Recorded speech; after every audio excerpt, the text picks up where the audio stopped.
Dear students, முந்தின கிளாஸில் parallelogram law of forces பார்த்துருப்போம், லேமிஸ் தியரம் பார்த்துருப்போம். அதே மாதிரி இன்னும் 2 லாஸ் இருக்குது. இது இம்பார்ட்டன்ட் 2 மார்க் தான். பார்த்திங்கன்னா என்னென்னா ட்ரையாங்குலர் லா ஆஃப் ஃபோர்ஸஸ். சரிங்களா? இது என்னென்னா if 2 forces acting simultaneously on a particle, ஒரு பார்ட்டிக்கல் மேலே 2 ஃபோர்ஸ் ஆக்ட் ஆகுது. சரிங்களா? உங்களுக்கு தெரியும் 2 ஃபோர்ஸ், 3 ஃபோர்ஸ், மோர் தென் 3 ஃபோர்ஸ் அப்படின்னு நிறைய கேட்டகரி இருக்குது. இதில் வந்துட்டு 2 ஃபோர்ஸ் ஆக்ட் ஆச்சுன்னா என்ன பண்ணுங்கிறதா triangular law. If 2 forces acting simultaneously on a particle be represented in magnitude and direction by the two sides of a triangle taken in order, the result may be represented in its magnitude and direction by the third side of the triangle. Any 2 forces இருக்குது அப்படின்னாங்கன்னா அந்த 2 ஃபோர்ஸையும் வந்துட்டு 2 side of the triangle எடுத்துக்கணும். அடுத்தது அதோட அந்த 2 சைடையும் join பண்ணி ஒரு line வரைகிறோம். அந்த லைன் வந்துட்டு என்னவாக இருக்கும்னா அந்த லைன் மூலிமா கிடைக்கிற வேல்யூஸ் வந்துட்டு அந்த third side of the triangle கிடைக்கிற வேல்யூ வந்துட்டு அதனோட ரிசல்டன்ட்டும் டைரக்ஷன்மாக இருக்கும் அப்படின்னு சொல்லியிருக்கோம். சரிங்களா? அடுத்து polygon law of forces. If a number of forces acting simultaneously on a particle be represented in magnitude, இப்போ வந்துட்டு polygon Lana more than 2 forces. If a number of forces acting simultaneously on a particle represented in magnitude and direction by the sides of a polygon taken in order. பாலிகன்னா more than எத்தனை சைட்ஸோ அதை பொறுத்து ஷேப்போட name சொல்லுவாங்க. 3 சைடுனா triangle, 4 சைட்ஸ்னால் rectangle, square, rhombus அப்படி சொல்கிற மாதிரி பாலிகன்னா நிறைய number of sides இருக்கிறது. சரியா? மோர் தென் 2ன்னு வச்சுக்கலாம். மோர் தென் 2நாவே பாலிகன்னு சொல்லிக்கலாம். சரிங்களா? இதை நீங்கள் எங்கே பார்த்துருப்பீங்கன்னா ஆட்டோகேட் கமாண்ட்ஸில் யூஸ் பண்ணும்போது ஆட்டோகேட்டில் வந்துட்டு ஃபஸ்ட் இயர் சிவில் உங்களுக்கு தெரியாது. ஓகேங்களா? பாலிகன்னா அது ஒரு ஷேப் தான். அது ஷேப் வந்துட்டு நம்பர் ஆஃப் சைடுங்கிறது வந்துட்டு நிறையா இருக்கும். மோர் தென் 2 இருந்தாவே பாலிகன்னு சொல்லலாம். ட்ரையாங்கிளே பாலிகன்னு சொல்லலாம், ரெக்டாங்கிளே பாலிகன்னு சொல்லலாம். சரிங்களா? அப்போது நிறையா ஃபோர்ஸஸ் இருக்குது. அப்போது then the resultant of all these forces may be represented in magnitude by the closing side of the polygon. சரிங்களா? அந்த பாலிகனில் எத்தனை ஃபோர்ஸஸ் கொடுத்துருக்காங்களோ அதெல்லாம் வந்துட்டு ஒவ்வொரு ஃபோர்ஸையும் ஒவ்வொரு சைடு ஆஃப் த ட்ரையாங்கிள், ஒவ்வொரு சைடு ஆஃப் த பாலிகன் எடுத்துக்கிட்டோம்னா அதனோட க்ளோசிங் கடைசியில் எதை வந்துட்டு கொடுக்காமல் இருக்காங்களோ அதை வந்துட்டு நம்ம கண்டுபிடிச்சோம்னா, ஜாயின் பண்ணி கண்டுபிடிச்சோம்னா அதில் கிடைக்கிற மேக்னிடியூடு வந்துட்டு மேக்னிடியூடும் டைரக்ஷனும் வந்துட்டு அதனோட க்ளோசிங் சைடாக இருக்கும் அப்படின்னு சொல்லியிருக்காங்க. இதில் டேக்கன் இன் ஆப்போசிட் ஆர்டர்னு என்ன மீனிங்னா, இப்போது உதாரணமாக இந்த ட்ரையாங்கிள் எடுத்துக்கிறோன்னா இது வந்துட்டு இது என்ன டைரெக்ஷன் இருக்குது, இது அப்பே டைரெக்ஷனில் போகுது. இந்த டிஏசிங்கிறது இதுவும் அப்பே டைரெக்ஷனில் போகுது. அப்போ ஆப்போசிட் டைரெக்ஷனாக வந்துட்டு தேர்டு சைடு என்னது டவுன்வர்ட் டைரெக்ஷனில் வரணும். இதுக்கு பேர் தான் வந்துட்டு ஆப்போசிட் ஆர்டர்னு சொல்கிறது. இந்த 2 மார்க்கும் இம்பார்ட்டன்ட் 2 மார்க்கு. இந்த மாதிரி ப்ராப்ளம் முன்னாடியே பார்த்துருப்போம். ஆனால் இதில் கொஞ்சம் டிஃப்ரென்ஸ் என்னென்னா 5 strings are tied at a point and are pulled in all directions. ஒரே பாயிண்டில் வந்துட்டு 5 ஸ்ட்ரிங்கை வந்துட்டு கட்டியிருக்காங்க. Equally spaced from the one another. எல்லாமே சேம் ஸ்பேஸிங்னு சொல்லிட்டாங்க. அப்போது டிகிரி வந்துட்டு எவ்வளோன்னு கொடுக்கல, ஆனால் எல்லாமே ஒரே ஸ்பேஸிங்னு சொல்லிட்டாங்க. If the magnitude of the pull on the 3 consecutive strings are 50, 70 and 60 சொல்லியிருக்காங்க. நம்மளே 3 எடுத்துக்கிறோம். ஒன்று 50ஆகவும் இன்னொன்று 60ஆகவும் இன்னொன்று 70ஆகவும் எடுத்துக்கிறோம். 50, 70 and 60 வரிசையாக கன்சிக்யூட்டிவ்னு சொல்லியிருக்கிறதுனால வந்துட்டு கன்சிக்யூட்டிவ்னு சொல்கிறதுனால தொடர்ந்து அடுத்தடுத்து இருக்கிறதுன்னு எடுத்துக்கணும். 50, 70, 60. சரிங்களா? நம்ம இந்த ஆர்டர் வந்துட்டு எப்படி வேணாலும் மாற்றி எடுத்துக்கலாம். இந்த 60க்கு பதிலாக 50, 60, 70 கூட எடுத்துக்கலாம். அது தப்பு கிடையாது. சரிங்களா? ஆனால் கன்சிக்யூட்டிவ் சைடு அடுத்தடுத்த சைடு வந்துட்டு இந்த 3 வழியாக கண்டினியூஸாக இருக்கிற மாதிரி எடுத்துக்கணும். இதுக்கு வந்துட்டு இதில் ஈக்குவல் ஸ்பேஸிங்னு சொல்லியிருக்காங்களா? இங்கே பாருங்க, spaced from one another, equally spaced from one another சொல்லியிருக்காங்க. ஈக்குவலி ஸ்பேஸ்டு ஃப்ரம் ஒன் anotherனா என்ன பண்ணணும்னா நமக்கு என்ன தெரியணும், ஒரு சர்க்கிள் எடுத்தால் 360 டிகிரின்னு தெரியும். 360 டிகிரிங்கிறத வந்துட்டு ஈக்குவலாக பிரிக்கணும் அப்படின்னா எத்தனை நம்பர் ஆஃப் ஸ்ட்ரிங்ஸ்னு பாருங்கள். 5 ஸ்ட்ரிங்ஸ் இருக்குது. அப்போ 360 டிவைட் பை 5 போட்டோம்னா எவ்வளோ வரும்? 72 டிகிரி வரைக்கும் கண்டுபிடிச்சிருக்காங்க பாருங்கள். ஏன் 5 போட்டாங்கன்னா 5 ஸ்ட்ரிங்னு கொடுத்துருக்காங்க. ஃபுல் சர்க்கிள் எடுத்தோம்னா 360 வரணும். அது ரெண்டையும் டிவைட் பண்ணோம்னா வந்துட்டு நமக்கு ஒவ்வொரு இண்டிவிஜுவலாக ஸ்ட்ரிங்ஸ்க்கு நடுவில் இருக்கிற ஆங்கிள் கிடச்சிரும். சரிங்களா? அடுத்து வந்துட்டு முக்கியமானது கண்டிஷன்ஸ் ஆஃப் த ஈக்குலிபிரியம். சரி, ஒரு பார்ட்டிகிள் வந்துட்டு எல்லா சப்ஜெக்ட்லேயுமே என்ன கடைசி வரைக்கும் படிப்போம்னா ஈக்குலிபிரியம் பற்றி படிப்போம். சரிங்களா? சிவில் பொறுத்த வரைக்கும் பில்டிங் தான். பில்டிங் வந்துட்டு ஈக்குலிபிரியமாக இருக்கணும், ஸ்டேபிளாக இருக்கணும் அப்படிங்கிறத எல்லா பக்கம் படிப்போம். ஈக்குலிபிரியம்னா ஃபஸ்ட்டு என்னென்னு பாருங்கள். ஒரு பொருள் வந்துட்டு எந்த ஒரு டிஸ்டர்பன்ஸ் இல்லாமல் ஸ்மூத்தாக இருந்துகிட்டே இருக்குது அப்படின்னா அது ஈக்குலிபிரியம்னு சொல்லலாம். எக்ஸாம்பிள், ஒரு பால் ரெஸ்ட்டில் இருக்குது, ஒரு புக்கு ரெஸ்ட்டில் இருக்குது, ஒரு டேபிள் ஒரு இடத்துல இருக்குது. அதெல்லாமே வந்துட்டு ஈக்குலிபிரியம்னு சொல்லலாம். இதே வந்துட்டு ஒரு பால், அதே பால் வந்துட்டு தூக்கி வீசும்போது அது ஈக்குலிபிரியம் கிடையாது, மூவிங்கில் இருக்குது. மூவிங்கில் இருந்தாலும் ஈக்குலிபிரியம்னு சொல்லலாம். மூவிங்கில் இருந்தாலும் ஒரே ஸ்பீடில் மூவ் ஆச்சுன்னா ஈக்குலிபிரியம்னு சொல்லலாம். ஆனால் பால் வந்துட்டு ஒரே ஸ்பீடில் மூவ் ஆகாது. தூக்கி வீசும்போது இனிஷியலாக அதிகமான வெலாசிட்டியில் இருக்கும், கடைசியாக போகப்போ வெலாசிட்டி கம்மியாயிடும். அதனால் வந்துட்டு அது ஈக்குலிபிரியம்னு சொல்ல முடியாது. சரிங்களா? ஈக்குலிபிரியம் உங்களுக்கு என்னென்னு புரிஞ்சிருக்குன்னு நினைக்கிறேன். இப்போ வந்துட்டு a little consideration will show that as a result of this process the body may have any one of the following states. சரிங்களா? ஒரு ஆப்ஜெக்ட் மேலே வந்துட்டு ஏதோ ஒரு ஃபோர்ஸ் ஆக்ட் ஆச்சுன்னா அதனோட ஈக்குலிபிரியம் மாறும் நமக்கு தெரியும். இப்போது ஒரு பாடி மேலே கோப்ளனர் ஃபோர்ஸ், நான் கன்கரண்ட் ஃபோர்ஸ் ஆக்ட் ஆகுது அப்படின்னா உங்களுக்கு தெரியும். கோப்ளனர்னு என்ன, ஒரே பிளேனில் எக்ஸிஸ்லேயே 2 ஃபோர்ஸ் ஆக்ட் ஆகுறது, இல்லைனா ஒய்ங்கிற ஆக்சிஸ்லேயே 2 ஃபோர்ஸ் ஆக்ட் ஆகுது. எக்ஸில் ஆக்ட் ஆகுதுன்னா என்ன, ஹரிசான்டலாக 2 ஃபோர்ஸ் ஆக்ட் ஆகுறது, ஒயில் ஆக்ட் ஆகுதுன்னா வெர்டிகலாக 2 ஃபோர்ஸ் ஆக்ட் ஆகுறது. நான் கன்கரண்ட்னா வேறு பாயிண்டில் ஆக்ட் ஆகுறது, கன்கரண்ட்னா ஒரே பாயிண்டில் மீட் ஆகிறது. இதெல்லாம் முன்னாடியே சொல்லியிருக்கேன். சரிங்களா? இந்த மாதிரி ஃபோர்ஸ் வந்துட்டு ஒரு ஆப்ஜெக்ட் மேலே அப்ளை ஆகும்போது அந்த ஆப்ஜெக்ட் வந்துட்டு மூவ் பண்ணுறதுக்கு ஸ்டார்ட் ஆகும். அப்போ வந்துட்டு என்னென்ன மாதிரி ஸ்டேட்டில் இருக்கும் அப்படின்னு பார்க்க போகிறோம். ஃபஸ்ட்டு வந்துட்டு the body may move in any one direction. Body வந்துட்டு ஏதோ ஒரு டைரெக்ஷனில் கண்டிப்பாக மூவ் ஆகும். The body may rotate about itself without moving.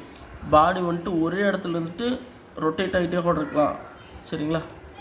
அடுத்து வந்துட்டு ஒரு சைக்கிள் இருக்குது. சைக்கிளில் வந்துட்டு ஸ்டாண்டு போட்டதுக்கப்புறம் நீங்கள் என்ன தான் அதை வந்துட்டு சுற்றுனீங்கனாலும் ஒரே சைக்கிள் டயர் வீல் வந்துட்டு ஒரே இடத்துல தான் இருக்கும், ஆனால் ரொட்டேட் ஆகிட்டே இருக்கும். அது எக்ஸாம்பிள். சரிங்களா? நீங்கள் ஃபோர்ஸ் அப்ளை பண்ணாலும் ரொட்டேட் ஆகிட்டே இருக்குது. அது ஒரு எக்ஸாம்பிள். ஃபஸ்ட்டு இது பாருங்கள், the body may move in any one direction. ஒரு புக்கே டேபிள் மேலே இருக்குது. புக்கை வந்துட்டு நீங்கள் தள்ளினீங்கன்னா நீங்கள் எந்த சைடில் தள்ளுறீங்களோ அந்த டைரெக்ஷன் நோக்கி அது மூவ் ஆகும். அதான் சொல்லியிருக்காங்க ஃபஸ்ட் பாயிண்டில். 3வது point, the body may move in any one direction and at the same time it may also rotate about it self.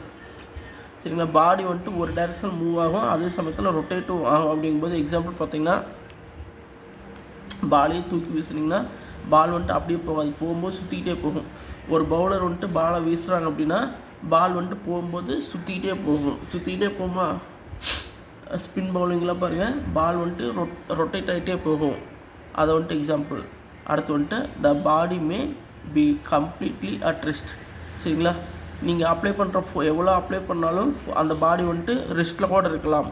அது எப்படி அப்படின்னா, நீங்கள் அப்ளை பண்ணக்கூடிய ஃபோர்ஸ் வந்துட்டு அந்த பாடியோட ரெசிஸ்டன்ஸோட கம்மியாக இருக்கும்போது, உதாரணமாக ஒரு பெரிய பீரோ இருக்குது. ஒரு பீரோவை வந்துட்டு சின்ன பையன் போய் தள்ளினா அது வந்துட்டு மூவே ஆகாது. ஏன்னா அந்த பையன் அப்ளை பண்ணுற ஃபோர்ஸை விட பீரோவோட வெயிட் வந்துட்டு ஓவராக இருக்கும். அதனால் மூவ் ஆகாமல் இருக்கும். நீங்கள் என்ன ஃபோர்ஸ் அப்ளை பண்ணுவீங்க, ஆனால் பாடி வந்துட்டு ரெஸ்ட்லேயே இருக்கும். அதுதான் எக்ஸாம்பிள்.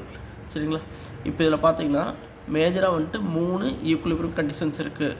ஃபஸ்ட் கண்டிஷன் பார்த்தீங்கன்னா சம்மேஷன் ஆஃப் h = 0. ரெண்டாவது கண்டிஷன் சம்மேஷன் ஆஃப் v = 0. மூணாவது கண்டிஷன் சம்மேஷன் ஆஃப் m = 0. சரிங்களா?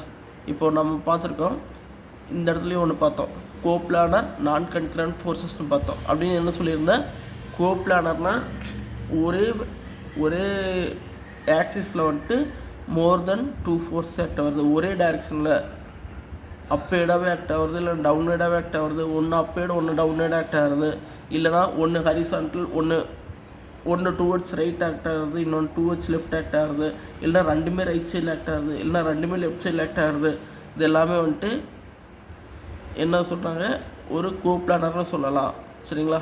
அப்படி ஃபோர்ஸ் அப்ளை ஆகும்போது அதை வந்துட்டு எப்படி ஈக்குலிபிரியம் கண்டுபிடிக்கிறது அப்படின்னு பார்க்க போகிறோம். இப்போ முன்னாடியே வந்துட்டு ஒரு சம் பார்த்துருப்போம். அந்த சம்மில் என்ன பார்த்துருப்போம்னா, ஃபோர்ஸ் அப்ளை ஆகும்போது ஆப்போசிட் டைரக்ஷன்னா ரிசல்ட் கண்டுபிடிக்கிறதுக்கு என்ன பண்ணுவோம், ஒன்று பாசிட்டிவாகவும் ஒன்று நெகட்டிவாகவும் எடுத்து போடுவோம்னு பார்த்துருக்கோம். கரெக்டு தானே? அது எப்போ பார்த்தோம்னா கப்பிள் சம்மில் பார்த்துருப்போம். இதே பாருங்கள், ஒரு ஆப்ஜெக்டில் 2 ஃபோர்ஸஸ், பிங்கிற ஃபோர்ஸ் அப்வேர்ட் ஆக்ட் ஆகுது, அதே பிங்கிற ஃபோர்ஸ் டவுன்வேர்ட் ஆக்ட் ஆகுது.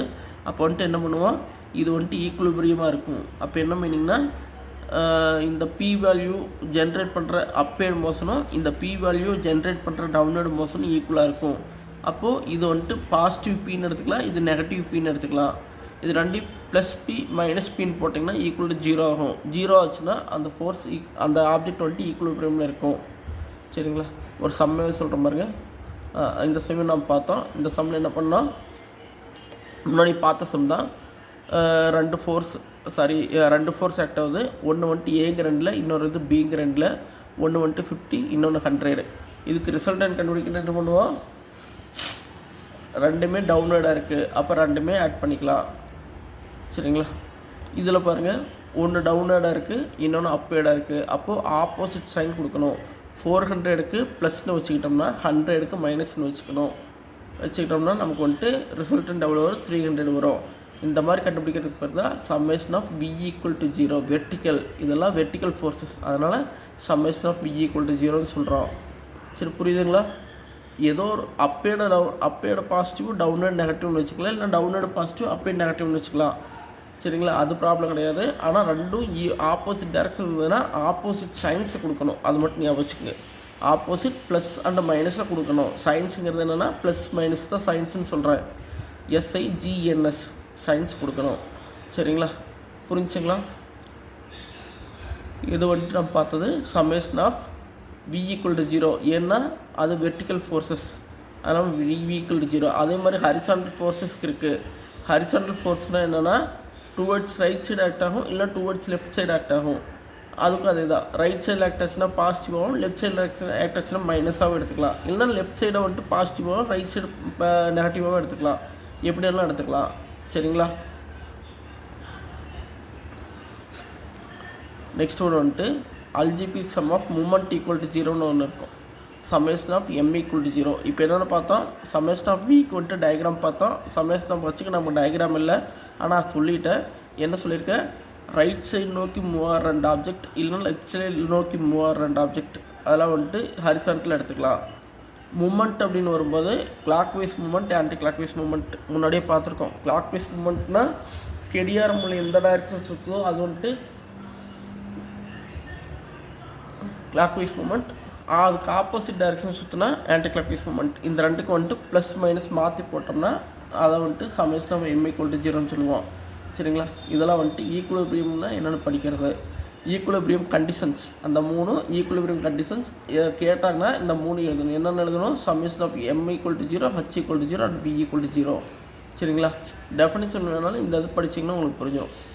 இந்த தான் வந்துட்டு இதுக்குள்ளே டெஃபினிஷன், இந்த 3க்குள்ளே டெஃபினிஷன்.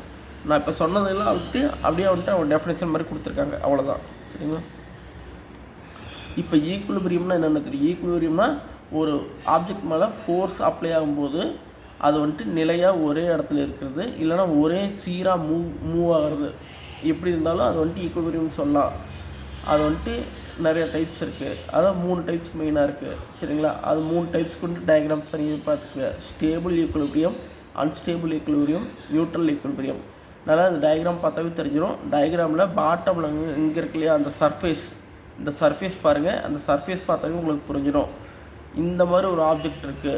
சரிங்க? இந்த மாதிரி ஒரு ஆப்ஜெக்ட் இருக்குது. உதாரணமாக வந்துட்டு ஒரு பவுல் எடுத்துக்கோங்க. பவுலுக்குள்ளே வந்துட்டு ஒரு சின்ன பால் உள்ளே போட்டோம்னா என்ன ஆகும்னா, உள்ளே போட்டால் என்ன ஆகும், இப்படியும் போய் கடைசியில் ஒரு இடத்துல வந்து நின்றுக்கும். இது வந்துட்டு ஸ்டேபிள் ஈக்குலிபிரியம். அன்ஸ்டேபிள்னால் அந்த பவுலில் தலைகளாக இருக்குது, அந்த பவுல் இன்வெர்ட்டடாக இருக்குது. அது மாதிரி நீங்கள் என்ன தான் வச்சிங்கனாலும் ஒன்றா இந்த பக்கம் போய் விழுந்துடும், இல்லை இங்கே போய் விழுந்துடும். அது வந்துட்டு அன்ஸ்டேபிள் ஈக்குலிபிரியம். அடுத்து வந்துட்டு நியூட்ரல்னால் இது வந்துட்டு ஸ்ட்ரெயிட்டாக இருக்குது, ஸ்ட்ரெயிட்டாக ப்ளெயினாக இருக்குது. நீங்கள் பால் உருட்டி விட்டிங்கனாலும் ஒரு போக வரைக்கும் அதில் ஃபோர்ஸ் இருக்க வரைக்கும், வேகம் இருக்க வரைக்கும் மூவ் ஆகிட்டே இருக்கும். அதுக்கப்புறம் அதுவே போய் ரெஸ்ட்டில் போயிடும். இந்த 3 தான் வந்துட்டு 3 டைப் ஆஃப் ஈக்குலிபிரியம். சரிங்களா? ஈக்குலிபிரியம்ங்கிறது எதை பொறுத்து இருக்குது? இந்த டயக்ராமில் பாருங்கள், சர்ஃபேஸை பொறுத்து. சர்ஃபேஸ் எந்த மாதிரி இருக்கோ அதை பொறுத்து ஈக்குலிபிரியம் இருக்கும். சரிங்களா? ஸ்டேபிள் ஈக்குலிபிரியம்னா a body is set to be in stable equilibrium if it returns back to its original position. Original பொசிஷனுக்கு திரும்ப வந்துருச்சு, நம்ம உருட்டி விட்ட பால் வந்துட்டு ஒரு ஒரிஜினலான பொசிஷனுக்கு வந்து திரும்ப வந்துருச்சுன்னா, ஒரிஜினல்னால் அது எங்கே இருந்துச்சோ அதே இடத்துக்கு திரும்ப வந்து அப்படியே நின்றுச்சு அப்படின்னா அது வந்துட்டு ஸ்டேபிள் ஈக்குலிபிரியம் சொல்லுவாங்க. After it is slightly displaced from its position of rest. எந்த இடத்துல இருந்துச்சோ, ரெஸ்ட்டில் இருந்துச்சோ, அது மேலே வந்துட்டு ஒரு அடிஷ்னல் ஃபோர்ஸை வந்துட்டு அப்ளை பண்ணோம்னா என்ன ஆகுது? கொஞ்சம் முன்ன பின்ன மூவ் ஆகும், கடைசியில் ஒரிஜினல் பொசிஷனுக்கே வந்துடும். அது வந்துட்டு ஸ்டேபிள் ஈக்குலிபிரியம். அன்ஸ்டேபிள் ஈக்குலிபிரியம்னா a body is set to be in unstable equilibrium if it doesn't return back to its original position. Original பொசிஷனுக்கு திரும்ப வரல அப்படின்னா அது வந்துட்டு அன்ஸ்டேபிள் ஈக்குலிபிரியம். நியூட்ரல் ஈக்குலிபிரியம்னா என்னென்னா a body is set to be in neutral equilibrium if it occupies a new position. ஒரு body வந்துட்டு ஒரு இடத்துலேருந்து பாலை தள்ளி விட்றோம், இன்னொரு இடத்துக்கு போயிட்டு ரெஸ்ட்டில் வந்துடுது. அப்போ வந்துட்டுனா ஒரிஜினல் பொசிஷன் இன்னொரு இடத்துக்கு போய் புது பொசிஷன் எடுத்துக்கிச்சு, புது பொசிஷன் போய் ரெஸ்ட் ஆகிடுச்சு அப்படின்னா அது பேர் வந்துட்டு நியூட்ரல் ஈக்குலிபிரியம். சரிங்களா? இந்த 3 டயக்ராம் போட்டு எக்ஸ்பிளைன் பண்ணோம். இதில் ஏதோ ஒன்று வந்துட்டு அவனுக்கு கேட்கலாம். சரிங்களா? கொஸ்டின் பேப்பரில் ஏதோ ஒன்று கேட்கலாம்.